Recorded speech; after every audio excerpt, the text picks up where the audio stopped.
जय श्री कृष्णा। राधे राधे। आज आप लोग सुनेंगे भगवान विष्णु ने बताया कि स्वर्ग जाने का असली हकदार कौन होता है और वह कौन सा पाप है जिसे करने वाले मनुष्य को नरक जाने से कोई नहीं रोक सकता। आज एक प्राचीन कथा के माध्यम से हम आपको बताने का प्रयास करेंगे कि पूजा पाठ, दान धर्म, जप तप आदि प्रकार के करोड़ों पुण्य के काम करने के बाद भी कुछ मनुष्य नरक में ही क्यों जाते हैं तथा अत्यधिक घोर पाप करने पर भी कुछ मनुष्य को स्वर्ग की प्राप्ति किस पुण्य के कारण मिलती है।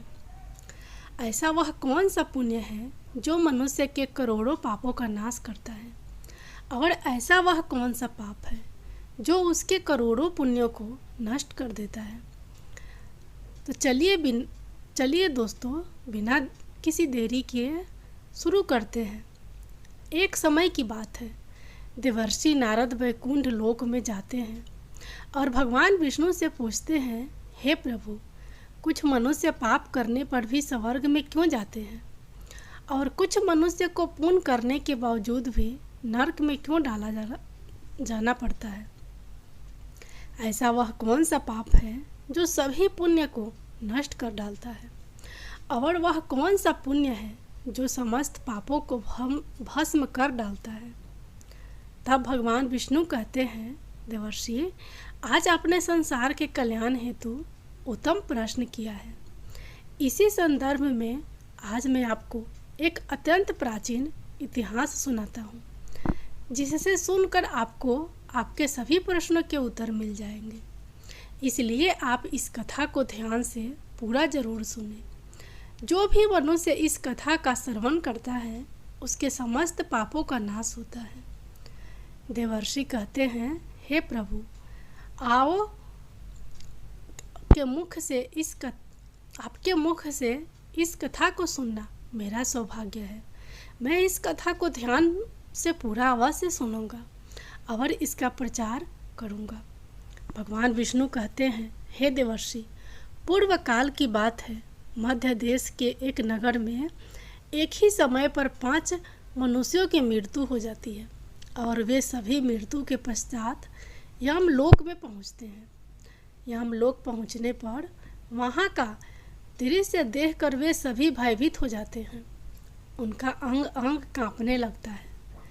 यमलोक में विशालकाय आकार वाले यमराज सुवर्ण से बने सिंहासन पर विराजमान होते हैं। उनके पास चित्रगुप्त बैठे होते हैं, जिनके पास सभी प्राणियों का लेखा जोखा रखा हुआ है। यम के दूत प्राणियों को आगे धकेल रहे होते हैं। कुछ मनुष्य जोर जोर से विलाप कर रहे होते हैं तो कुछ मनुष्य अत्यंत प्रसन्न होकर चल रहे होते हैं। स्वर्ग के द्वार से सुंदर प्रकाश दिखाई पड़ रहा होता है तो वहीं नरक के द्वार से धधकती हुई अग्नि का ज्वाला दिखाई पड़ रही होती है। इस भयानक दृश्य को देखकर वे पांचों एक दूसरे से बात करने लगते हैं और अपने अपने पाप के विषय में चर्चा कर रहे होते हैं। उन 5 में से 4 लोगों ने अपने जीवन में बहुत पाप कर्म किए हुए होते हैं और उन सभी को यह जान पड़ता है कि अब वे चारों ही नरक में ही जाने वाले हैं। उन चारों में एक चोर होता है, दूसरी वेश्या होती है, तीसरा विद्वान पंडित होता है तो चौथा एक राजा का सैनिक होता है तथा 5वां एक धनवान किसान होता है। वे पांचों अपने अपने कर्म फलों को भुगतने के लिए तैयार होते हैं। फिर एक एक करके सभी पापी और पुण्य आत्माएं आगे चल रही होती है। वे चारों एक दूसरे के पाप कर्मों के बारे में बताने लगते हैं। पहले चोर कहता है, भाई, मैं तो पक्का नरक में ही जाऊंगा क्योंकि मैंने बहुत बार चोरी की है, दूसरों का धन लूटा है, दूसरों को तकलीफ दी है, लेकिन ऐसा मैंने मजबूरी में किया था। चोरी करके मैं अपने परिवार का पेट पालता था, क्योंकि मुझे कोई काम नहीं देता था। शायद विधाता ने मेरे भाग्य में यही लिखा था, इसलिए मैं ही हम चारों में सबसे बड़ा पापी हूँ। मेरे पाप से मुझे कभी मुक्ति नहीं मिलेगी, यह मैं जानता हूँ। पता नहीं मुझे अगला जन्म किस पशु का मिलेगा। यमराज मुझे कौन सा दंड देंगे। उसके बाद वह वेश्या बोलती है, भाई हम चारों में मैं ही सबसे बड़ी पापनी हूँ। मुझसे बड़ा पाप यहाँ पर किसी ने नहीं किया होगा। जो स्त्री अनेक पुरुषों के साथ संबंध बनाती है उसे नरक में ही डाला जाता है, यही शास्त्र कहते हैं। इसलिए मेरा भी नरक में जाना तय है। किंतु मैं शपथ खा कर कहती हूँ, मैंने यह पाप जानबूझकर नहीं किए हैं। जब मैं छोटी उम्र की थी तभी एक दुष्ट व्यक्ति मुझे उठा कर ले गया और ज़बरदस्ती मुझे वेश्या बना दिया। मैंने ना चाहते हुए भी कई पुरुषों से संबंध बनाए हैं। मेरे पास जीवित रहने के लिए यही एक उपाय बचा था। मैं करती भी तो क्या करती। मेरे पास इतनी शक्ति नहीं थी कि मैं उस दुष्ट पुरुष से लड़ सकूं। पता नहीं किस पाप के कारण मुझे इस जन्म में वेश्या बनना पड़ा और ना जाने आगे मुझे किस पशु के रूप में जन्म लेना पड़ेगा। मेरे पाप से यह जान पड़ता है कि मैं भी पक्का नरक में ही जाऊंगी। उसके बाद वह सैनिक बोलने लगता है, भाई हम चारों में सबसे बड़ा पापी तो मैं ही हूँ। मैंने बहुत बड़े पाप किए हैं। मैं राजा का सिपाही था, इसलिए मैं लोगों पर जोर ज़बरदस्ती करता था। मैंने कितनों के प्राण लिए हैं, ना जाने कितने मासूम लोगों को सताया है, ना जाने कितने निर्दोष लोगों को मेरे हाथ से दंड मिला है। यमराज मुझे कभी क्षमा नहीं करेंगे और मैं निश्चित ही नरक में ही जाऊंगा। लेकिन मैंने यह सभी पाप जानबूझकर नहीं किए हैं। अपने प्राणों के भय से और परिवार के पालन पोषण के लिए मुझे यह पाप करने पड़े हैं। हमारा राजा तो कहता था, उसका पालन हमें करना पड़ता था। राजा के विरुद्ध भला कोई साधारण मनुष्य कैसे जा सकता है। यह सभी पाप करते हुए मुझे अत्यंत दुख भी होता है और मैं जानता था कि यह पाप करने से मुझे नरक की प्राप्ति होगी। किंतु परिवार के मोह वश होकर मैंने यह काम किया है। लेकिन पाप तो पाप होता है, पाप करके पश्चाताप करने का क्या फ़ायदा। इसलिए मेरा नरक में जाना तो तय है। उसके बाद वह विद्वान पंडित बोलता है, भाई हम चारों में सबसे बड़ा पापी तो मैं हूँ। तुम लोगों ने जो पाप किए हैं वह जाने अनजाने में किए हैं, या किसी ने तुमसे ज़बरदस्ती करवाए हैं, या मजबूरी में किए हैं।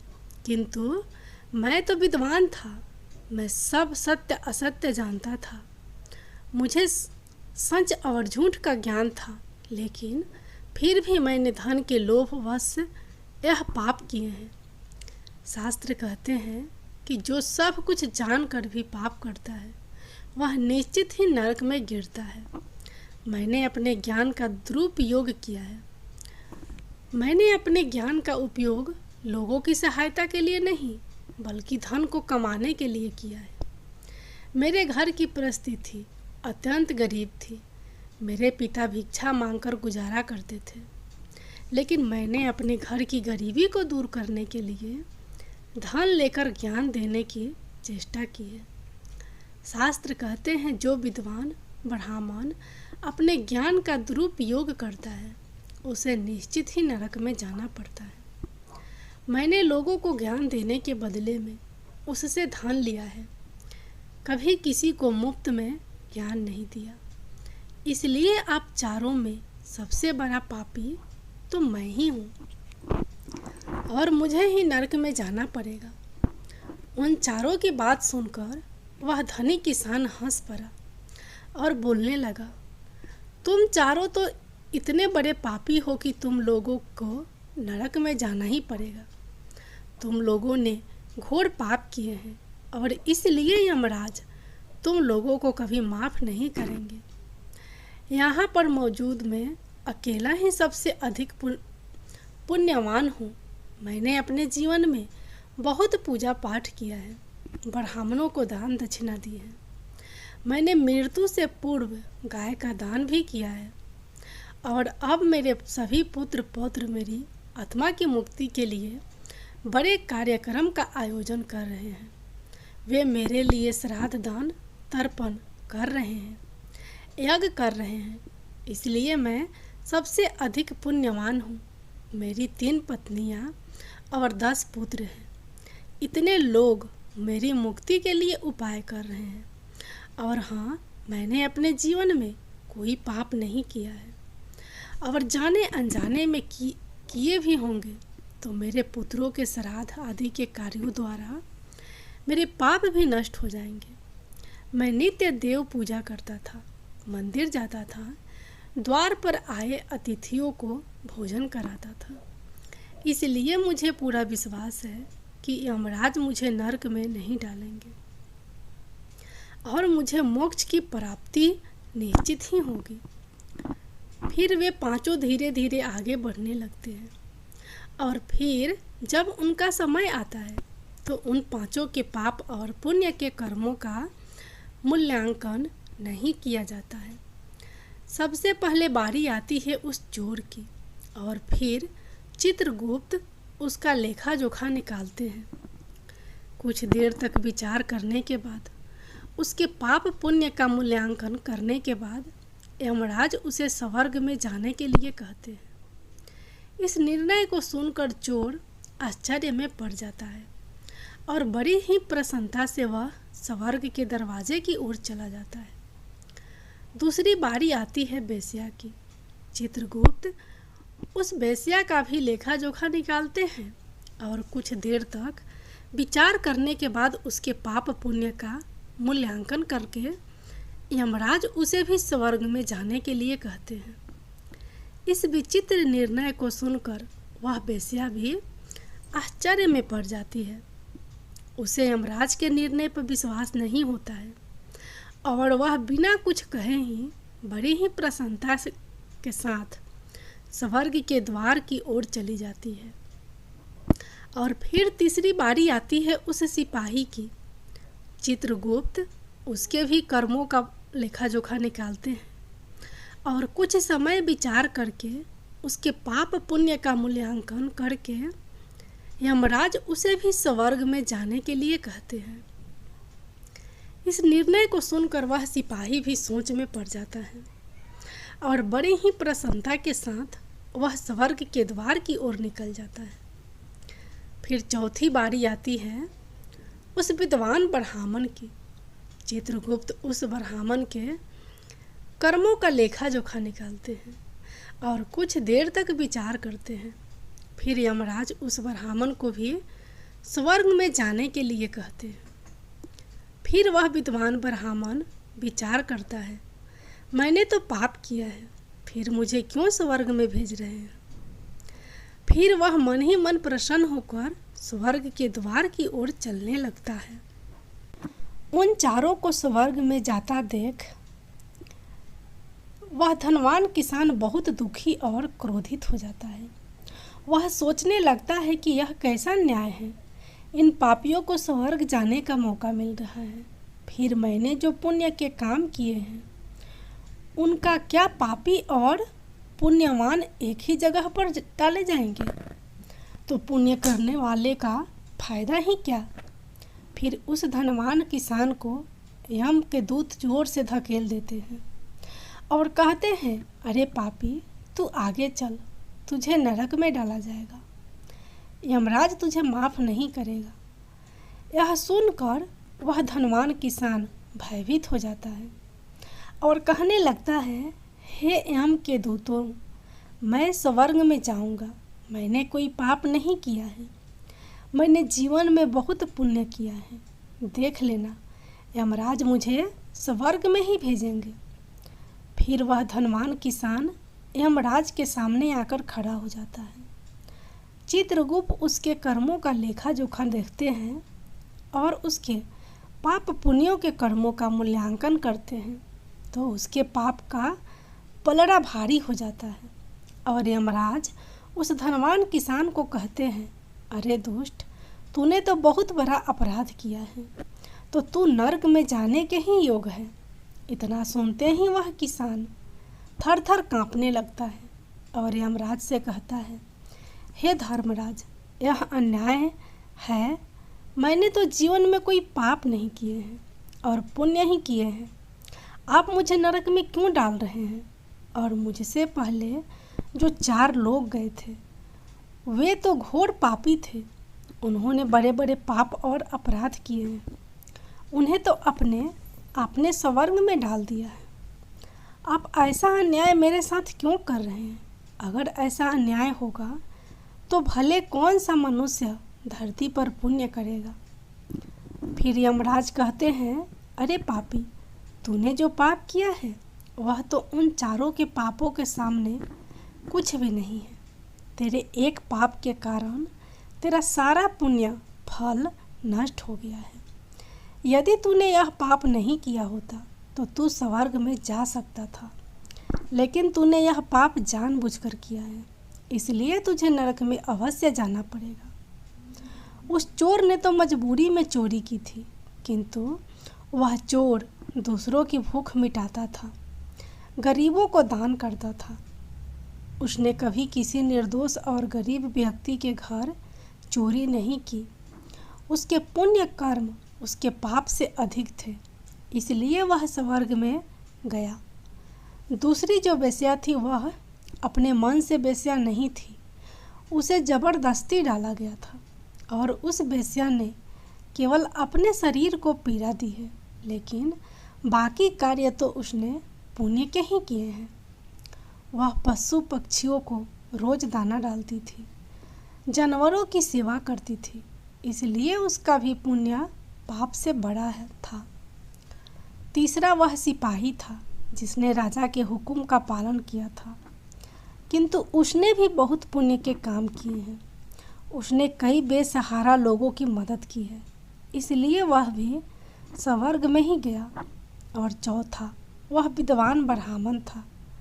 उसने अपने ज्ञान का दुरुपयोग अवश्य किया है, किंतु वह नित्य गाय की सेवा करता था, दान कर्म करता था, इसलिए उसके भी पुण्य पाप से अधिक थे और वह भी स्वर्ग में ही गया। इतना सुनकर वह धनवान किसान बोलता है, धर्मराज, इन 4 ने जो भी पुण्य किए हैं वह तो मैंने भी किए हैं, बल्कि उनसे ज़्यादा किए हैं। फिर भी मैंने ऐसा कौन सा पाप किया है जो मुझे नर्क में भेजा जा रहा है? यमराज कहते हैं, हे दुष्ट, याद कर, तूने उस अबला विधवा नारी पर गलत लक्षण लगाया था कि उसने तेरे घर पर चोरी की है, और इसके साथ ही तूने उसके ऊपर कई अन्य गलत लक्षण लगाए थे। उसे व्यभिचारिणी और बेश्या कहकर उसके चरित्र का हनन किया है, और राजा ने उसे सत्य समझकर उस उबला विधवा नारी को मृत्यु दंड दे दिया था। हे पापी मनुष्य, ब्राह्मण हत्या, चोरी, मदिरापन आदि प्रकार के घोर पापों से भी प्रायश्चित करके मुक्त हो सकता है, किंतु दूसरों पर गलत लक्षण लगाने पर कोई प्रायश्चित नहीं है। जो दूसरों पर गलत आरोप करता है, सत्य जानकर भी दूसरों को झूठ कहकर उनके पर दोष डालता है, वह तो सबसे बड़ा पापी है। उसके द्वारा किए गए सभी पुण्य नष्ट हो जाते हैं। इसलिए तूने जितने भी पुण्य किए हैं वे सभी उस एक पाप के कारण नष्ट हो गए। फिर यमराज यमदूत को कहकर उस पापी किसान को नरक ले जाने के लिए कहते हैं, और वह किसान रोता हुआ विलाप करता हुआ नरक के मार्ग पर चलने लगता है। हे देवर्षि, इस प्रकार से उन 4 ने पाप करके भी उन्हें स्वर्ग की प्राप्ति हुई है, किंतु उस किसान ने जो धन्य अपराध किया है, किसी अबला स्त्री पर गलत लक्षण करके उसका चरित्र हनन किया है। एक स्त्री सदा ही पूजनीय है। जो भी पुरुष स्त्री पर गलत आरोप करता है उसे महापाप लगता है। कभी किसी स्त्री को दुर्बलता का फायदा नहीं उठाना चाहिए। पराई स्त्री को सदैव ही माता समझना चाहिए। जो पराई स्त्रियों पर गलत दृष्टि डालता है उसे पाप ही लगता है। जो विधवा दुखिया स्त्री को सताता है उसे नरक में जाना पड़ता है। मनुष्य को कभी सत्य का मार्ग नहीं छोड़ रहना चाहिए। सत्य के मार्ग पर चलकर ही स्वर्ग की प्राप्ति होती है। असत्य का साथ देने से मनुष्य के सभी पुण्य भी नष्ट हो जाते हैं।